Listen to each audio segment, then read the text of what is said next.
Voltamos então com a segunda parte da nossa aula de número 14 e a gente estava falando então do controle na máquina de multiciclo, né, no final da aula passada. A gente vai continuar aqui falando agora de exceções. Bom, vou lembrar para vocês o conceito de exceções. Exceção é qualquer evento que não está programado, né, não foi escrito código para ele e que ele interrompe a execução do nosso código. É um evento que tem origem dentro do processador. É diferente de interrupção, que é um evento que acontece fora do processador. Então, a exceção acontece dentro do processador e a interrupção acontece fora do processador. Exemplo de interrupção. Uma situação de entrada e saída. Chegou um pacote de rede, a gente fez uma requisição para o disco, ela está pronta. Então, são eventos que aconteceram fora do processador e que interrompem a execução do nosso código. No caso da exceção, é uma situação que aconteceu dentro do processador e que levou à interrupção da execução do nosso programa. Não estava programado. Por exemplo, uma situação em que eu fiz uma operação lógica aritmética e o resultado foi um número que não pode ser expresso com 32 bits. Então, é uma situação de exceção.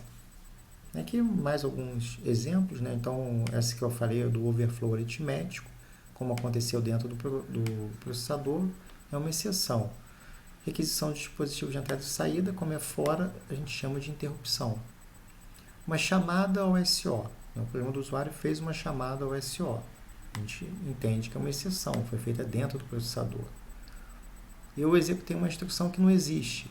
É uma exceção, aconteceu dentro do processador. O hardware não está funcionando.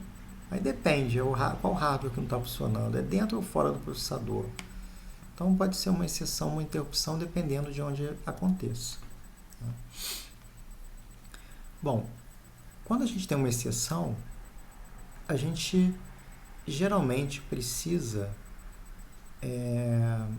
especificar a causa da exceção. O hardware precisa sinalizar para o sistema operacional, que vai fazer o tratamento da exceção, o que aconteceu, para que o sistema operacional tome as medidas adequadas, né, para que ele possa fazer o tratamento adequado dessa interrupção.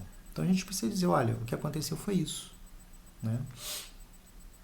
E mais, né? Se possível, a gente pode ou deve dizer, olha, o que aconteceu foi, sei lá, uma instrução indefinida que eu encontrei no código e eu encontrei nesse endereço de memória, né, ao executar esse código aqui. Então a gente vai mostrar para vocês como implementar duas exceções, mas as outras são parecidas. O overflow aritmético e a instrução indefinida. Tá? Como eu falei, as outras são parecidas, a ideia é semelhante. E o que a gente vai precisar fazer, basicamente, é sinalizar o tipo do erro e onde ele aconteceu. Bom, quando a gente tem uma exceção, quando a gente identifica uma situação de exceção, a gente tem um ritual a seguir. Que ritual é esse? Salvar o endereço da instrução problemática, para a gente poder sinalizar para o sistema operacional qual foi a linha de código que causou o problema. Então, a gente salva o endereço da instrução num registrador especial, né, num contador de problemas de exceção. A gente transfere o controle para o sistema operacional e aí o sistema operacional toma a ação apropriada. Mas como é que o sistema operacional sabe a causa do problema? Tem duas formas de fazer isso, de informar a causa. Uma delas é usar um registrador especial, né, de maneira parecida como a gente está salvando o endereço da instrução que causou o problema. A gente pode também ter um registrador especial, que a gente chama de status ou registrador cause, que indica o motivo da exceção. Então, independente do tipo de exceção que aconteça, a gente vai chamar um endereço do sistema operacional onde fica a rotina de tratamento da exceção. E a rotina de tratamento de exceção vai olhar para esse registrador para saber o que aconteceu. Isso é uma forma de fazer. A outra forma é trabalhar com um esquema chamado de interrupção vetorizada, onde eu tenho endereços diferentes no sistema operacional, cada um específico para tratar um tipo de exceção. Por exemplo, a instrução indefinida, né? A gente falou que vai implementar duas aqui. Ela pode ser tratada pelo endereço C0000000 do sistema operacional. Se for overflow aritmético, o endereço é diferente, C0000020. Então, eu tenho um vetor que indica os endereços onde eu devo chamar caso aconteça uma exceção daquele tipo. Eu gosto de fazer uma analogia aqui em relação aos serviços de urgência. Esse esquema de ponto único de entrada, onde, independente do tipo de exceção que aconteceu, a gente vai estar ligando, vamos dizer assim, para o mesmo número, né, chamando o mesmo endereço, é como se fosse o serviço 911 americano. Então, aconteceu um assalto, a casa está pegando fogo, ocorreu um deslizamento de terra, você liga para o 911. Ali, você vai dizer a causa do problema e ele vai mandar o tratamento adequado. A interrupção vetorizada é o que acontece no Brasil. Você tem um telefone, se você tiver sido assaltado, para ligar. Liga para a polícia. Um telefone, caso a casa esteja pegando fogo, bombeiro. Um telefone da Defesa Civil. Então, você, baseado no que está acontecendo, você vai chamar um endereço diferente do sistema operacional. Aqui é o mesmo endereço, e aí você diz a causa. Aqui você tem endereços especializados. A gente vai usar esse esquema aqui baseado em registrador cause, tá? Mas a implementação do outro não seria muito diferente. O que a gente teria que ter no início da inicialização da máquina, o sistema operacional vai dizer quais são os endereços onde devem ser tratados cada tipo de exceção, né? Vai ficar um vetorzinho guardado lá no hardware, numa posição especial, e aí o hardware, conhecendo os endereços do sistema operacional, né, conhecendo os números, vamos dizer assim, que ele tem que chamar, ele vai chamar o número de acordo com o erro que aconteça.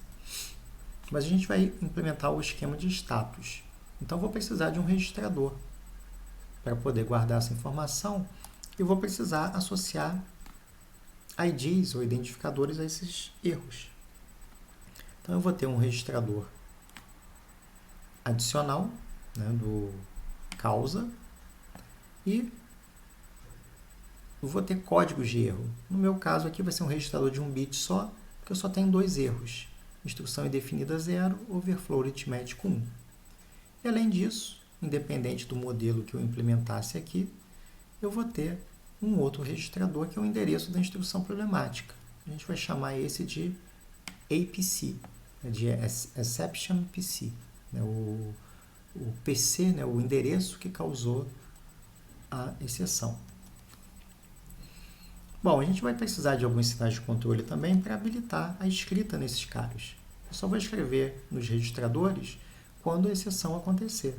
Então, tem um APC write, eu tenho um cause write, que vão habilitar a escrita nesses registradores, e eu tenho que dizer qual é a causa da exceção, se é 0 ou 1. Então, o int cause vai escolher entre o valor 0 e o valor 1. Bom, como a gente está implementando o esquema baseado no único ponto de entrada, eu vou ter que passar o controle para o sistema operacional para aquele endereço que faz o tratamento das exceções. Vamos imaginar que esse endereço seja esse valor fixo aqui, esse endereço de memória aqui, né, o endereço 80.180 em hexa.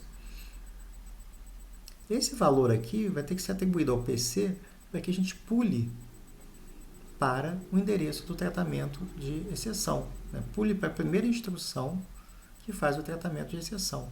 Então, eu posso associar essa constante ao PC source. Eu tenho mais um valor que eu posso atribuir ao PC, além do PC mais 4, PC mais 4 mais deslocamento, o endereço do jump. Vou colocar uma quarta opção aqui, Eu tinha falado isso no final da nossa aula passada, né? Que é justamente aquele endereço 80.180 em hex. Então, eu vou ter um novo PC source que vai ser igual a 11, que vai pular para esse endereço. E eu tenho que lembrar que quando eu começo a executar uma instrução, logo no início, né, vamos voltar aqui para o slide, a primeira coisa que eu faço na etapa 1 é fazer PC mais 4. Mas, ora bolas, e se aquela instrução causar uma exceção? E eu colocar o valor do PC atual naquele registrador, vai ter problema. Porque, na verdade, a instrução que causou exceção foi PC menos 4. Eu já estou me adiantando e calculando o endereço da próxima instrução. Mas a que está em execução é a que está no valor de PC menos 4. Então, eu tenho que lembrar que na hora que eu estou atribuindo o valor ao registrador EPC, eu tenho que subtrair 4 unidades do meu PC, que está lá armazenado atualmente, já que no início eu adicionei 4 a ele. Então, aqui está o hardware, né? É o mesmo hardware que a gente viu no início da aula. Eu estou adicionando registrador causa e registrador EPC. Registrador causa pode receber dois valores, ou 0 ou 1, que é justamente instrução indefinida 0, overflow aritmético 1, registrador causa. E o EPC vai receber o valor de PC menos 4. Então, esse valor do PC menos 4 sai da LU. Esse valor que sai da LU eu vou jogar no EPC. Esses caras só vão ser escritos se eu tiver uma exceção. Identifiquei uma exceção, eu vou habilitar os sinais de controle apropriados e vou pular para o endereço constante dado por 80.180 em hex. Basicamente é isso, né, em termos de modificação. O que é que muda na minha máquina de estado finito, que a gente acabou de falar na primeira parte da aula? O que muda é que se eu tiver uma instrução diferente das que eu implementei, né, o opcode não é nenhum deles que eu conheço, eu tenho um opcode inválido, uma instrução indefinida, eu vou mudar para uma máquina de estado finito que vai implementar a minha exceção. E o que essa máquina de estado finito vai fazer?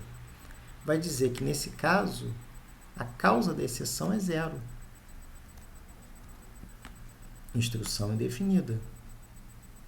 Vou habilitar o registrador para ser escrito.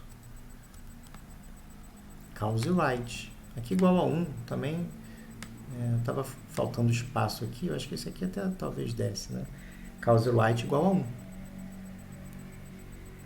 Tem que escrever também no EPC write. O que eu vou escrever no EPC? PC menos 4. Como é que eu faço isso? ALU source A igual a ALU source A igual a 0. ALU source B igual a 1, para eu escolher a constante 4. 0, 1 nesse caso, né, para eu escolher a constante 4. E ALU operation 0, 1. Por quê? ALU operation 0, 0, eu quero que a ALU faça uma soma, 0, 1, uma subtração.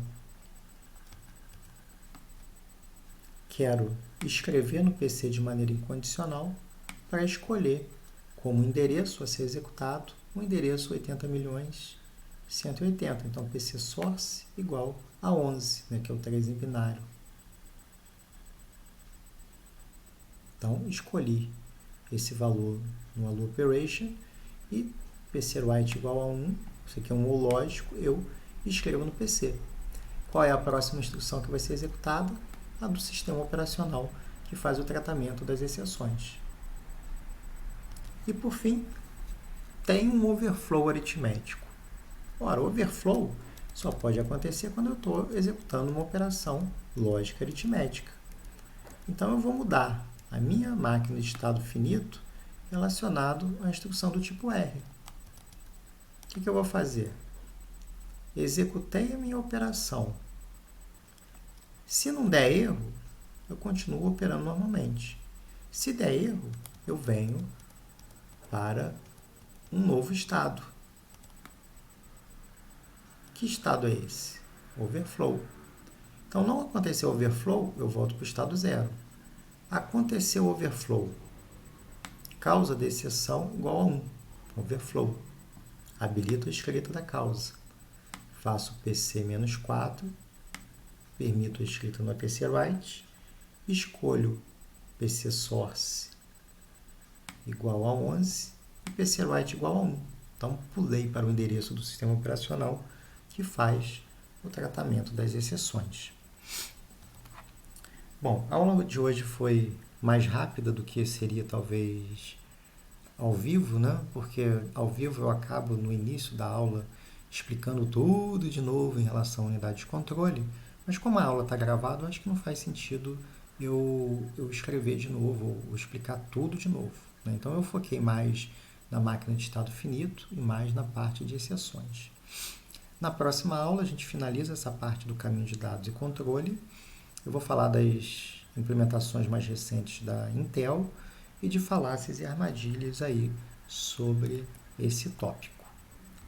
Então, gente, a gente fica por aqui na nossa aula de número 14 e então até a próxima aula.